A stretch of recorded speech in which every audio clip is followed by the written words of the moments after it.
बिस्मिल्लाहिर्रहमानिर्रहीम सल्लल्लाहु अलैहि वसल्लम। अस्सलाम वालेकुम क्लास 9। उम्मीद है आप सब हैरियत से होंगे।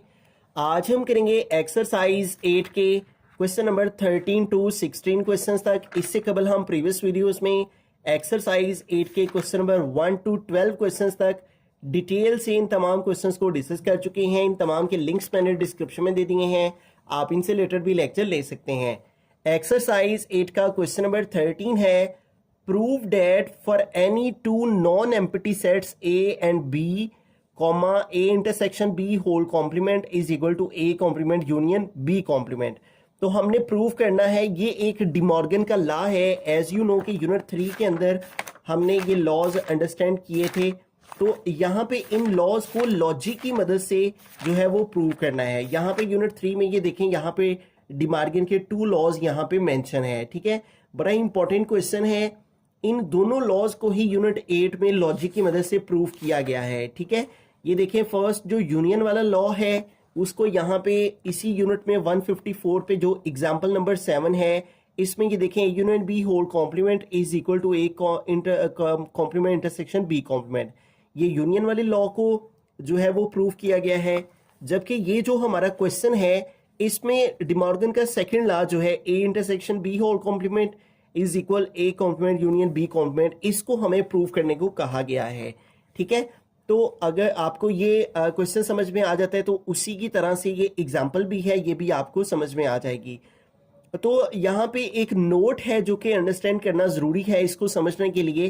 वो ये कहता है a set B is a subset of a set A, कि अगर बी जो है वो सबसेट हो ए का तो इसको इस तरह लिखा जाता है। ये जो सिंबल है ये सबसेट का है। इसका क्या मतलब होता है सबसेट होने का?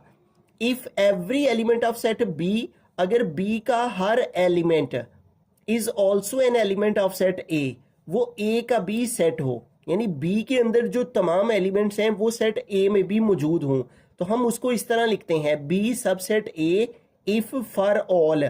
ये जो सिंबल होता है उल्टा ए, इसका मतलब होता है for all. X belongs to B, इसका मतलब होता है इम्प्लॉइज डैट। ठीक है, एक्स बिलोंग्स टू ए। ठीक है, तो इस क्वेश्चन में भी हमने यही करना है। समझ लेंगे ये सारा हमारा ए है और ये सारा बी है, तो हमें ए सबसेट बी भी फाइंड करना है और फिर बी सबसेट ए भी फाइंड करना है। ठीक है, और अगर ये दोनों ही इक्वल आ गए तो हम ये कह लेंगे कि ए इक्वल है बी के और बी इक्वल है ए के, तो ये थ्योरम फिर प्रूव हो जाए। तो अब हम क्या करेंगे, इसको प्रूव करने के लिए सबसे पहले हम इस वाली वैल्यू को यानी लेफ्ट हैंड साइड को लेंगे और लेट करेंगे कि लेफ्ट हैंड साइड जो है ये बिलोंग कर रही है, यानी एक्स बिलोंग कर रहा है इस लेफ्ट हैंड साइड के, जो कि है A intersection B whole complement. अब यहाँ पे आपने एक छोटा सा लॉजिक जो है वो माइंड में रखना है। वो ये रखना है कि जो भी चीज़ एक्स से बिलोंग कर रही होती है उसका उल्ट जो है वो एक्स से बिलोंग नहीं करता। यानी इसका उल्ट क्या है, कॉम्प्लीमेंट को हटा दें तो इसका उल्ट बन जाता है।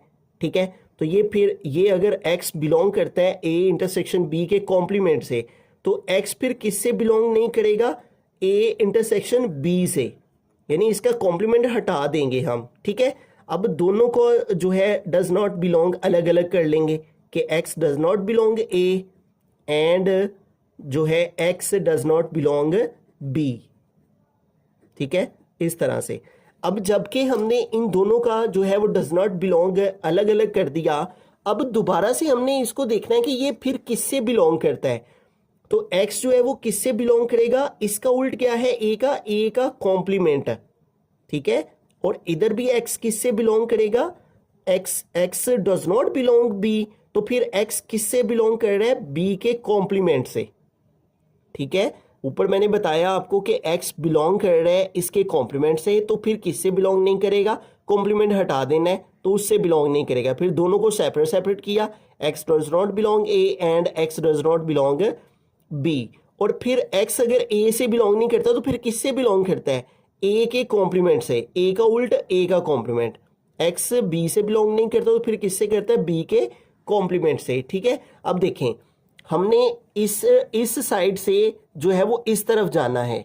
ठीक है, तो अब हमें क्या करना होगा, ये दोनों बिलोंग कर रहे हैं ना ए के कॉम्प्लीमेंट और बी के कॉम्प्लीमेंट से, तो फिर ये दोनों बिलोंग कर रहे हैं इनके यूनियन से। हम इंटरसेक्शन से चले जाएंगे यूनियन में। x belongs to a complement union b complement, ये आ जाएगा। ठीक है, तो हम यहाँ पे ये कह सकते हैं कि ये अगर सारा a है और ये सारा b है तो हम कह सकते हैं कि a फिर सबसेट है किसका, b का। ठीक है, तो a अगर सबसेट हो b का तो फिर हम यानी लेफ्ट हैंड साइड को हम राइट हैंड साइड के सबसेट के लिख सकते हैं। ठीक है, तो हम कह सकते हैं कि ये वाली साइड इस साइड की क्या है, सबसेट है, यानी इसके सारे एलिमेंट इसके अंदर आते हैं। तो हम कह सकते हैं कि a intersection b whole complement ये सब सेट है किसका, a complement union b complement का, और इसको हम 1 का नाम दे लेंगे। ठीक है, तो यूं हम इसको सॉल्व करके ये लेके आए हैं ना, अब हम इसको सॉल्व करके तो ये लेके आएंगे इसी तरह लॉजिक की मदद से, और यहां भी हम लेट करेंगे। अब इसकी मदद से हम ये लेके आएंगे यानी b सबसेट a निकालेंगे। ठीक है, b सबसेट a जो है वो हम फाइंड करेंगे, तो उसके लिए b को लेट करेंगे और इसको y बिलोंग्स टू के साथ लेट कर लेंगे। y belongs to a complement union b complement. ठीक हो गया। अब सबसे पहले इन दोनों को ना अलग अलग करेंगे। ठीक है, और y belongs to a complement and y belongs to b complement. ठीक है, अब देखें, अब हमें इनका उल्ट लिखना है। ठीक है, अगर y बिलोंग करता है a के कॉम्प्लीमेंट से तो फिर किससे बिलोंग नहीं करता, इसका कॉम्प्लीमेंट हटा देंगे, उससे बिलोंग नहीं करता। ठीक है, अब कॉम्प्लीमेंट नहीं डालेंगे। इधर भी अगर y बिलोंग नहीं करता b के कॉम्प्लीमेंट से, y बिलोंग करता है b के कॉम्प्लीमेंट से, तो फिर किससे बिलोंग नहीं करता, इधर भी इसका कॉम्प्लीमेंट हटा देंगे।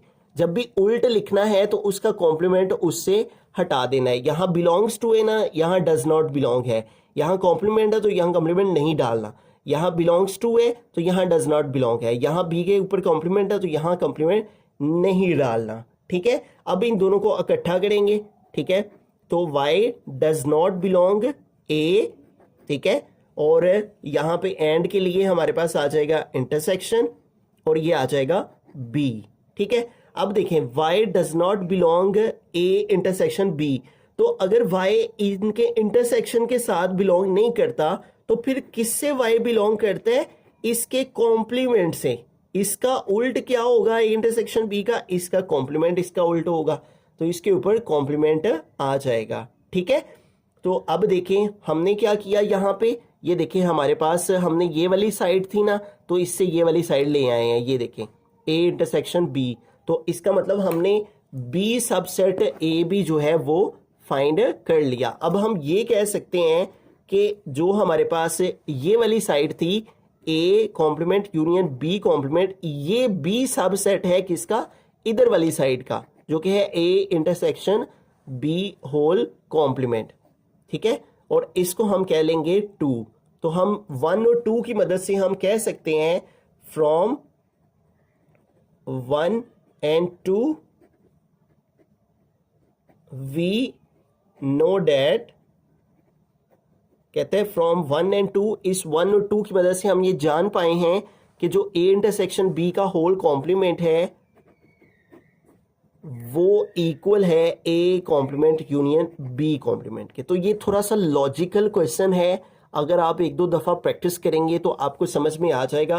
पहले इधर वाली साइड को हमने x के साथ बिलोंग करना है, फिर हमने इसका उल्ट लिखना है तो इधर डज नॉट कर देना और कॉम्प्लीमेंट खत्म कर देना, फिर इन दोनों को सेपरेट सेपरेट करके लिखना है, और सेपरेट करके लिखने के बाद फिर इसका उल्ट लिखना है, डज नॉट को बिलोंग्स टू में चेंज करना है और इसका उल्ट कर देना है।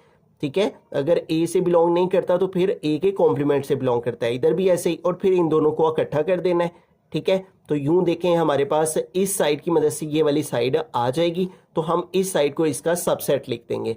फिर इसी तरह से इस वाली साइड को हमने y के साथ बिलोंग करना है और इसकी मदद से ये लेके आना है, और फिर इधर भी हम अलग अलग दोनों को कर देंगे, फिर दोनों का उल्ट लिखेंगे, बिलोंग्स टू को डज नॉट बिलोंग और कॉम्प्लीमेंट को खत्म करके बगैर कॉम्प्लीमेंट के, इधर भी बिलोंग टू को डज नॉट बिलोंग और कॉम्प्लीमेंट खत्म करके कॉम्प्लीमेंट के बगैर, फिर इन दोनों को इकट्ठा करना है, फिर इसका दोबारा से उल्ट लेंगे ना तो वो हमारी लेफ्ट हैंड साइड आ जाएगी। ठीक है, तो फिर हम इस साइड को इसका सबसेट लिख देंगे, इसको 1 और इसको 2 कहेंगे, और इस तरह हम 1 और 2 की मदद से ये जान पाए हैं कि ये वाली जो साइड है वो इस साइड के इक्वल है, और यही हमने प्रूव करना था और ये प्रूव हो गया। रहीम क्वेश्चन नंबर 14 की जानिब चलते हैं। क्वेश्चन नंबर 14 में वो कह रहा है if x and y are positive real numbers and x square less than y square then x less than y। तो पहली इंफॉर्मेशन वो ये कह रहा है x and y are positive real number, ठीक है। तो इसी बात को हम यहाँ पे लिखेंगे सिंस कि जो x है और जो y है ये दोनों फिर ग्रेटर होंगे ना जीरो से। रियल नंबर तो पॉजिटिव रियल नंबर वही होते हैं ना जो जीरो से बड़े होते हैं, 1 2 3 ये सारे, ठीक है। तो हम लिखेंगे x एंड y कॉमा, ठीक है, एंड के लिए comma y greater than zero का मतलब पॉजिटिव रियल नंबर्स। फिर आए कहते हैं and x square less than y square then x less than y। अगर x square less than y square हो तो ये फिर कैसे आ सकता है, तो इसका हम जो है वो स्क्वायर रूट ले लेंगे। ये स्क्वायर खत्म करने के लिए दोनों साइडों पे स्क्वायर रूट ले लेंगे। तो हम यहाँ पे लिखेंगे taking square root on both side, दोनों साइड्स पे स्क्वायर रूट लेंगे। एक्स स्क्वायर इसके ऊपर भी स्क्वायर रूट, फिर है लेस देन वाई स्क्वायर और इसके ऊपर भी आ गया स्क्वायर रूट। स्क्वायर आपको पता है स्क्वायर रूट से कट हो जाता है, ठीक है, तो एक्स आ गया, फिर लेस देन इधर भी स्क्वायर रूट से कट हो गया, वाई आ गया। तो वेरी सिंपल क्वेश्चन था। ये जो उसने वैल्यू दी है आपने इसकी दोनों साइड पे स्क्वायर रूट लेना है, तो ये आंसर आ जाएगा।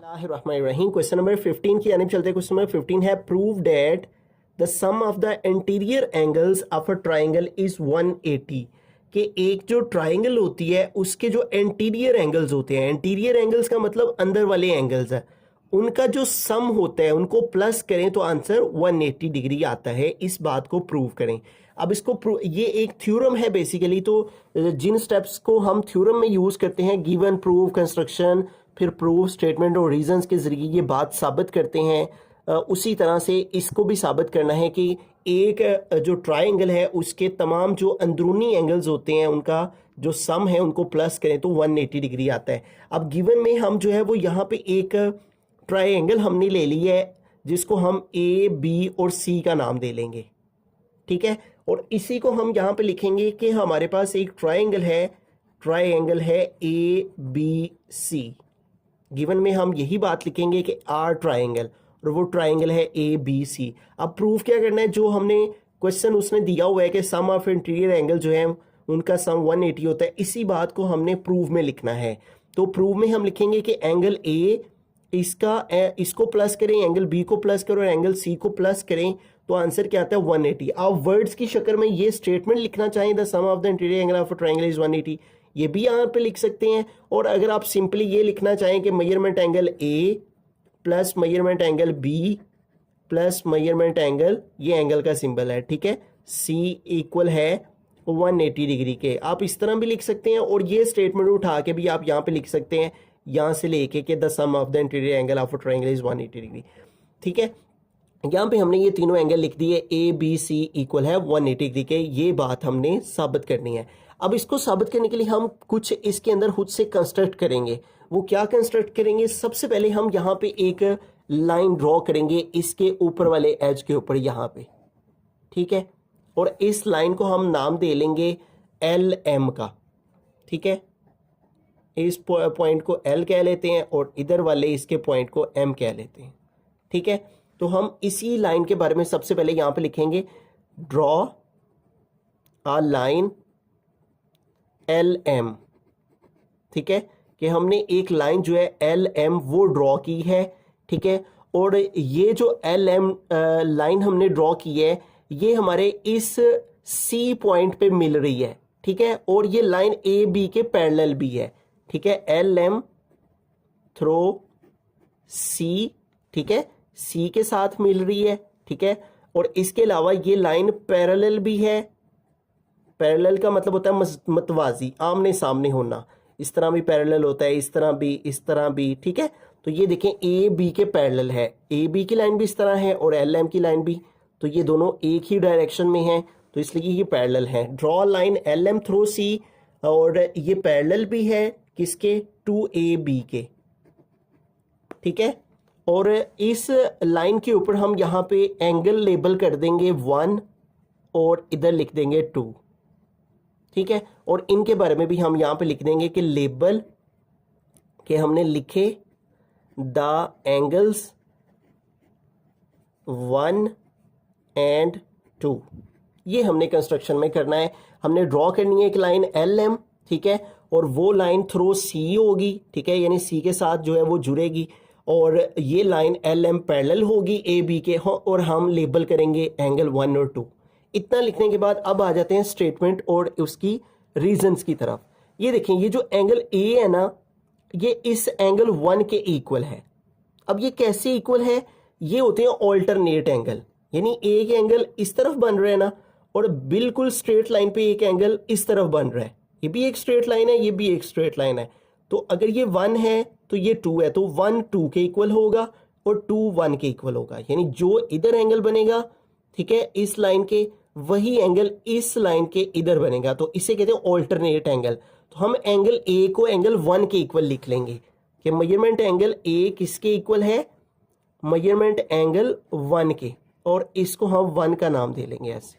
और इसकी रीज़न ये लिख देंगे, ये दोनों ऑल्टरनेट एंगल हैं, ठीक है, मुतबादल एंगल हैं एक दूसरे के। और इसके सामने रीज़न लिखेंगे कि ये किस वजह से इक्वल हैं, ऑल्टरनेट एंगल्स हैं। अब जिस तरह हमने A को 1 के इक्वल लिखा है, इसी तरह हम B को 2 के इक्वल लिखेंगे। B का एंगल इस तरफ बन रहा है ना, तो 2 इस तरफ बन रहा है, तो हम लिखेंगे एंगल B किसके इक्वल है? 2 के। ये सेकंड जो है वो हम स्टेटमेंट लिखेंगे, मेजरमेंट एंगल B, और ये किसके इक्वल है? एंगल 2 के, मेजरमेंट एंगल 2 के, और इसको हम 2 का नाम दे देंगे। और ये भी कैसे इसके इक्वल है? ये भी ऑल्टरनेट एंगल है इसका, ठीक है, ऑल्टरनेट एंगल्स। अब आ जाते हैं हम अपने मेन जो है इस लाइन के ऊपर जो हमने ड्रॉ की है, LM हमने क्यों ड्रॉ की है, अब उसको हम वाज़ेह करेंगे, ठीक है। आपको ये मालूम होना चाहिए कि कोई भी जो स्ट्रेट लाइन होती है उसके ऊपर जितने एंगल्स होते हैं उनका सम निकाले ना, तो वो 180 डिग्री आता है। अगर आपने प्रोट्रैक्टर देखा हो, ठीक है, जिसे D कहते हैं, तो प्रोट्रैक्टर के अंदर भी हमारे पास देखें ये जो स्ट्रेट लाइन होती है ये 180 डिग्री की होती है। ये देखें, ये 0 से शुरू हुए 90 100 20 70 180, ठीक है। तो एक जो स्ट्रेट लाइन होती है उसके ऊपर जो एंगल्स होते हैं वो उनका सम किसके इक्वल होता है? 180 के।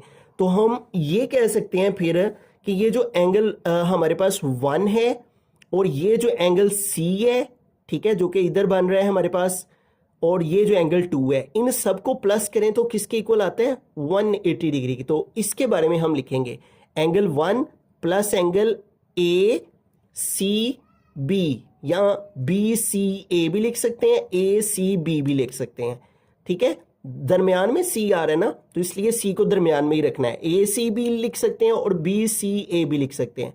हम लिखेंगे angle A plus angle ACB plus angle 2, इनका सम किसके इक्वल है? 180 डिग्री के, ठीक है। हम यहाँ पे लिखेंगे एंगल, मेजरमेंट एंगल 1, ठीक है, plus measurement angle 1 plus measurement angle ACB plus measurement angle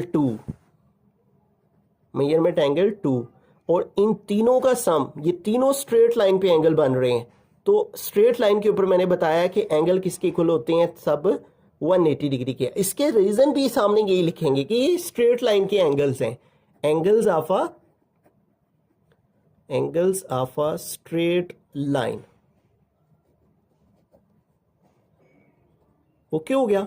अब हम आ जाते हैं अपने लास्ट पॉइंट की तरफ, जिससे ये बात जो है वो साबित हो जाएगी कि एक सम जो है इंटीरियर एंगल्स का ऑफ ट्राइंगल 180 होता है। अब देखें, ये जो एंगल 1 है, ये इसका ऑल्टरनेट एंगल क्या था? A। तो इसका मतलब हम 1 की जगह A और A की जगह 1 लिख सकते हैं, जैसे मैंने यहाँ बताया 1 इक्वल है 2 के, 2 इक्वल है 1 के, ठीक है। तो ये देखें 1 किसके इक्वल है? A के, तो इधर 1 की जगह हम क्या लिख देंगे? A, ठीक है, measurement angle A plus measurement angle ACB, तो ये दरअसल C ही है, ठीक है। दरमियान वाला जो एंगल होता है वही हमारा दरअसल मेन एंगल होता है। तो हम यहाँ पे लिख देंगे measurement angle C plus measurement angle 2 किसके इक्वल है? मेजरमेंट एंगल 2 इक्वल है B के। ये दोनों आपस में इक्वल है ना, ऑल्टरनेट एंगल है, तो B की जगह 2, 2 की जगह B लिख सकते हैं।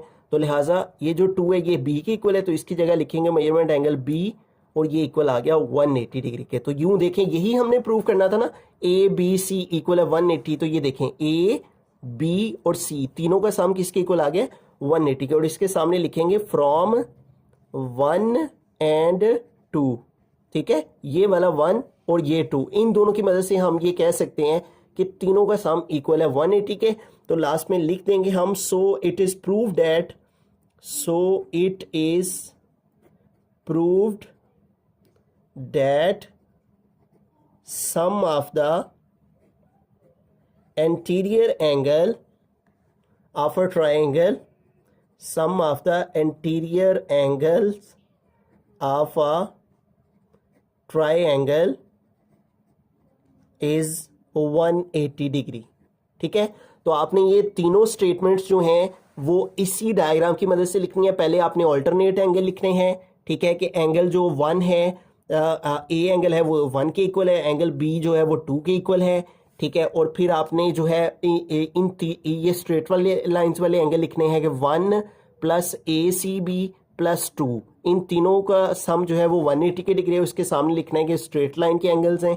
ठीक है, और फिर आपने इनकी वैल्यूज पुट करनी है, 1 की वैल्यू ए, इसकी वैल्यू सी, इसकी वैल्यू बी, और इससे ये बात प्रूव हो गई जो हमने प्रूव करनी थी कि किसी भी ट्रायंगल के इंटीरियर एंगल्स का सम जो है वो 180 डिग्री होता है। बिस्मिल्लाहिर्रहमानिर्रहीम। क्वेश्चन नंबर 16 की यानी चलते हैं। क्वेश्चन नंबर 16 है, if A B and C are non zero real numbers prove that A over B is equal C over D is equivalent A D is equal B C. तो हमने इसको solve करके इसके equal लेकर आना है। ठीक है, अगर आप अपनी बुक पे भी देखें तो इस तरह के क्वेश्चन यहाँ पे भी मौजूद हैं, तो ये एग्जाम्पल भी आप कर सकते हैं। ठीक है, यहाँ पे अभी इसी तरह से लेफ्ट हैंड साइड को सॉल्व करके राइट के इक्वल लेकर आना है, लेकिन यहाँ पे जो है वो 4 नॉन जीरो रियल नंबर उसने दिए हुए हैं, डी भी आ गया है। ठीक है, तो हम जिस तरह से इस क्वेश्चन को सॉल्व करने लगे हैं उसी तरह से ये एग्जाम्पल भी है। एक तो साथ साथ हम सॉल्व करेंगे और साथ साथ मेंशन करेंगे कि हमने कहाँ पे कौन कौन सा रूल जो है वो अप्लाई किया है, यानी साथ में प्रूफ भी मेंशन करेंगे। ठीक है, तो आइए इसको सॉल्व करते हैं। तो सबसे पहले हमारे पास वैल्यू है, लेफ्ट हैंड साइड जो है वो है A over B is equal C over D. ठीक है, अब देखें हमें क्या लेकर आना है, ए डी, यानी इस ए के साथ क्या लेकर आना है, डी लेकर आना है। ठीक है, और नीचे बी, ए के नीचे क्या है बी, इसका मतलब हमें बी को खत्म करना है। ठीक है, तो इस नीचे से बी को खत्म करने के लिए फिर हमें क्या करना होगा, ए डी है ना, तो हम बी डी के साथ अगर इस ए ओवर बी को मल्टीप्लाई करें, ए ओवर बी को बी डी के साथ मल्टीप्लाई करें, तो ये देखें बी बी से कट हो जाएगा और यूं ए डी से मल्टीप्लाई होके ए डी आ जाएगा। ठीक है, तो लिहाजा फिर हमें क्या करना होगा, ए को ए डी बनाने के लिए बी डी के साथ मल्टीप्लाई करना होगा। ठीक है, तो हम दोनों साइड पे बी डी से मल्टीप्लाई करेंगे। ठीक है, तो हमारे पास आ गई वैल्यू ए ओवर बी, इसको भी मल्टीप्लाई करेंगे बी डी के साथ। ठीक है, और इधर वाली वैल्यू जो है वो सी ओवर डी है और इसको भी हम मल्टीप्लाई करेंगे बी डी के साथ। देखें सी ओवर डी को जब मल्टीप्लाई करेंगे बी डी के साथ, तो ये देखें डी डी से कट हो जाएगा और बाकी क्या रह जाएगा सी बी, और यही हमें इस साइड पे चाहिए बी सी। तो इसका मतलब दोनों साइडों पे हमने किसके साथ मल्टीप्लाई किया है, बी डी के साथ। तो यहाँ पे इसका हम जो है वो लिखेंगे, प्रूफ लिखेंगे कि ये हमने क्या किया, मल्टीप्लीकेटिव की है। ठीक है, मल्टीप्लीकेटिव प्रॉपर्टी यूज की है, मल्टीप्लीकेटिव प्रॉपर्टी। और किसकी मल्टीप्लीकेटिव प्रॉपर्टी यूज किया, ऑफ इक्वलिटी की। इक्वलिटी का मतलब कि हमने दोनों साइड पे सेम नंबर के साथ मल्टीप्लिकेशन की है, इधर भी बी डी, इधर अगर 1 के साथ मल्टीप्लाई करते तो फिर होना था मल्टीप्लिकेटिव प्रॉपर्टी ऑफ आइडेंटिटी, जब 1 के साथ मल्टीप्लाई करते हैं। लेकिन जब 1 के अलावा किसी और नंबर से सेम नंबर से मल्टीप्लाई करें तो उससे कहते हैं मल्टीप्लिकेटिव प्रॉपर्टी ऑफ इक्वलिटी। ठीक हो गया। अब देखें, अब हमें क्या करना है, इस ए को भी 1 से मल्टीप्लाई करना है। ठीक है, और नीचे आ जाएगा बी, और ये आ गया बी डी। अब ये हम क्यों कर रहे हैं, अभी इसको भी क्लियर करता हूं। और इधर भी हमारे पास सी है ना, तो इसको भी 1 से मल्टीप्लाई करना है, नीचे आ गया डी और साथ में आ गया बी डी। अब यहाँ 1 के साथ हमने इसलिए मल्टीप्लाई किया है क्योंकि देखिए 1 ओवर बी होगा ना, तो फिर 1 ओवर बी को हम इस बी के साथ लिख के तो इनकी कटिंग कर लेंगे। इसी तरह 1 ओवर डी होगा ना, तो उसको हम इस डी के साथ जो है वो मल्टीप्लाई करवा के लिख लेंगे और फिर इसकी कटिंग हो जाएगी। इसलिए हमने 1 के साथ मल्टीप्लिकेशन की है। और यहाँ पे चूंकि हमने 1 के साथ ए को भी और सी को भी मल्टीप्लाई किया, तो हम यहाँ पे लिखेंगे कि यहाँ पे हमने मल्टीप्लिकेटिव आइडेंटिटी यूज़ की है, मल्टीप्लिकेटिव आइडेंटिटी, ठीक है। और इसका मतलब होता है 1 के साथ मल्टीप्लाई करना, ठीक है। अब 1 के साथ हमने मल्टीप्लाई कर लिया। अब देखें 1 के साथ मल्टीप्लाई करने के बाद हम वही जो मैं बात यहाँ पे बता रहा था 1/b को b के साथ मल्टीप्लाई और 1/d को d के साथ मल्टीप्लाई, तो उसके लिए इनकी अरेंजमेंट चेंज करनी होगी, ठीक है। यानी a को हम सेपरेट कर लेंगे और ये 1/b को मल्टीप्लाई करेंगे, डॉट का मतलब मल्टीप्लाई b के साथ, और बाकी क्या रह जाएगा, ये वाला d रह जाएगा। इधर भी हम ऐसे ही करेंगे, c को अलग कर लेंगे, 1/d को d के साथ मल्टीप्लाई करेंगे, डॉट d, ठीक है। ये d इसके साथ आ गया 1/d के साथ और बाकी क्या रह गया b। तो ये हमने क्या किया, इनकी जगह तब्दील की है। तो एज यू नो जब हमने फर्स्ट यूनिट के अंदर प्रॉपर्टीज पढ़ी थी तो उसके अंदर हमने एक प्रॉपर्टी पढ़ी थी एसोसिएटिविटी, ठीक है। तो इसमें देखिए a और b c ब्रैकेट में है ना, तो इधर a भी ब्रैकेट में हो गया, c अलग हो गया, ठीक है। जैसे देखें 3 × 5 है ना इधर ब्रैकेट में और इधर 2 × तो जगह चेंज करने को क्या कहते हैं, एसोसिएटिविटी कहते हैं, ठीक है। तो यहाँ पे हम इसकी प्रॉपर्टी लिख देंगे कि हमने यहाँ पे एसोसिएटिव प्रॉपर्टी यूज की है, ठीक है, जिसमें जगह तब्दील की जाती है और उससे कोई फर्क नहीं पड़ता है, ठीक है। अगर मल्टीप्लिकेशन हो रही हो वैल्यूज के दरमियान तो हम उनके दरमियान एसोसिएटिव प्रॉपर्टी यूज कर सकते हैं क्योंकि उससे क्वेश्चन पर कोई फर्क नहीं पड़ता। तो ये एसोसिएटिव प्रॉपर्टी की बिना पर हमने इनकी जगह तब्दील कर दी, ठीक है।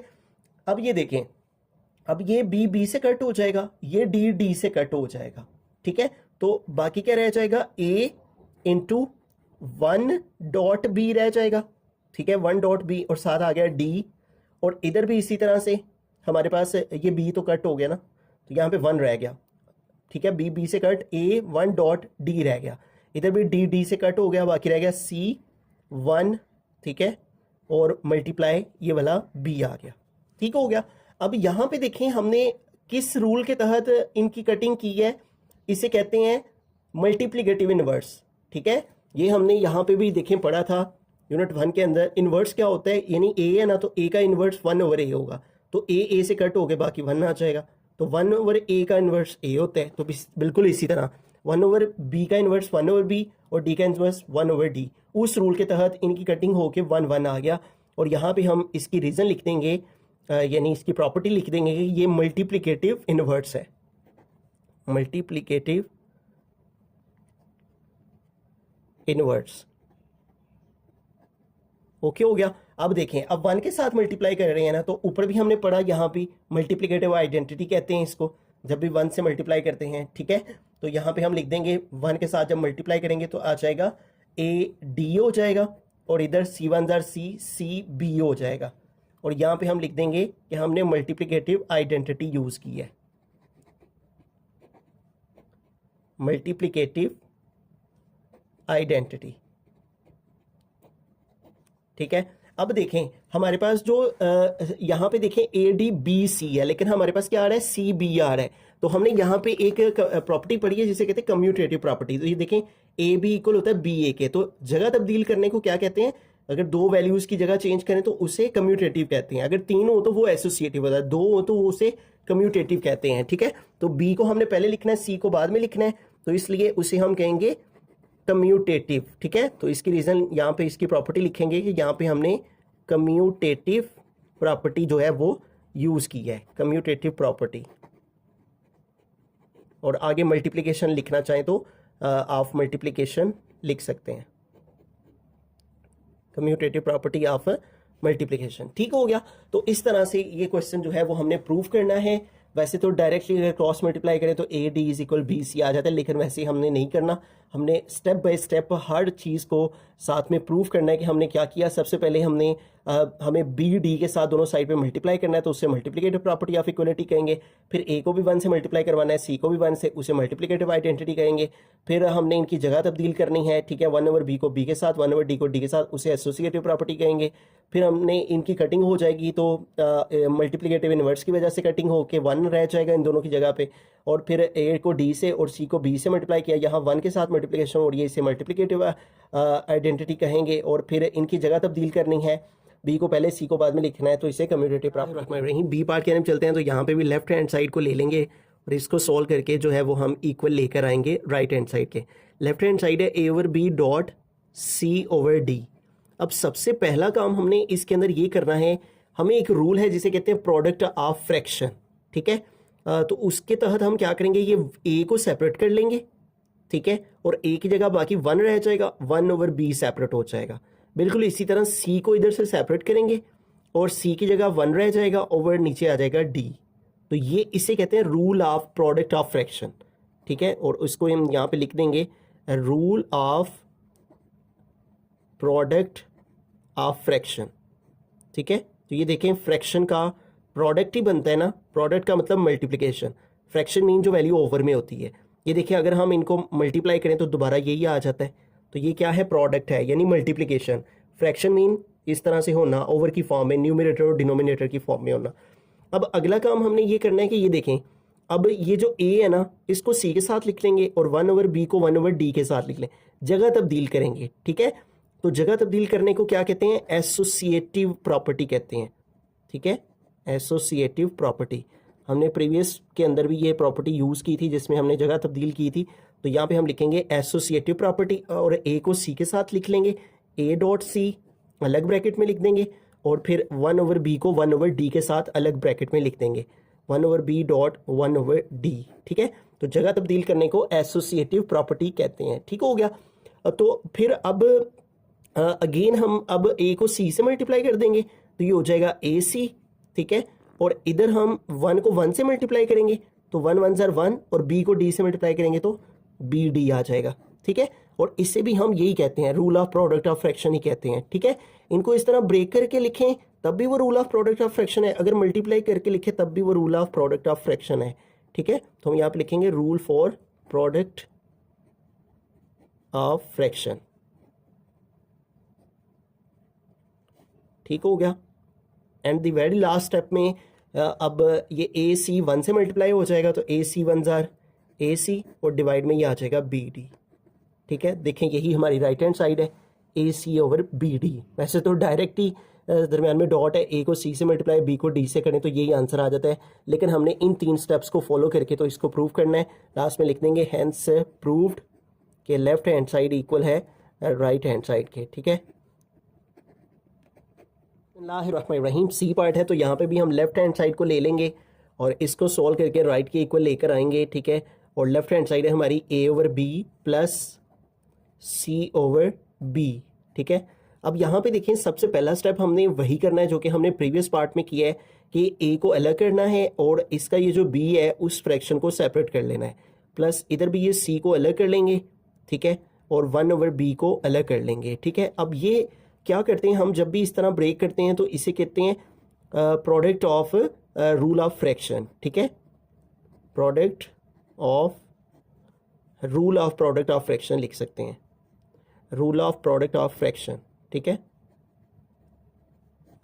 तो उसके तहत हमने इसकी ये जो ए था इसको सेपरेट, ए की जगह 1 और बी आ गया, इसी तरह सी को अलग और बाकी 1/b। अब आगे देखें, अब हमें क्या करना होगा, यहाँ पे भी इनकी जगह तब्दील करनी है, ठीक है। अब जगह तब्दील करने के लिए हमें इसको डिस्ट्रीब्यूट करना होगा, ठीक है। तो डिस्ट्रीब्यूशन कैसे होगी, हम कॉमन लेंगे इन दोनों से, ठीक है। तो जब भी कॉमन लेते हैं तो उसे कहते हैं डिस्ट्रीब्यूटिविटी, ठीक है। तो 1/b दोनों में कॉमन है, ये कॉमन आ जाएगा और इधर से 1/b कॉमन आया, इधर बाकी रह गया a प्लस इधर से 1/b कॉमन आया, बाकी रह गया c।